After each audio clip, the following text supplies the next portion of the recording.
ఆఫ్ఘనిస్తాన్ నుంచి భారతదేశానికి వచ్చినటువంటి కుటుంబం సైఫ్ అలీ వాళ్ళ పెద్దల కుటుంబం.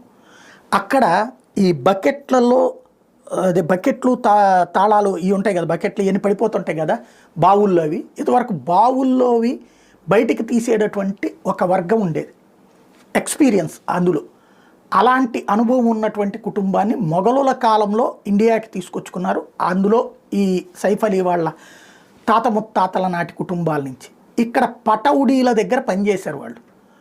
ఆ పటౌడీలు వాళ్ళకి ఏనాంగా ఇచ్చినటువంటి భూములు ఉన్నాయి కొంత. అయితే భారతదేశం స్వతంత్రము ఆ బ్రిటిష్ వాళ్ళ టైంలో కూడా ఈ రాచరికాలు కంటిన్యూ అయినాయి కాబట్టి వీళ్ళ కుటుంబం అట్లా కంటిన్యూ అవుతూ వచ్చింది. తర్వాత కాలంలో పటౌడీలు ఈ పాకిస్తాన్ విభజన తర్వాత అటు వెళ్ళిపోతున్నటువంటి సందర్భంలో ఆ భూములు వీళ్ళు ఎవరైతే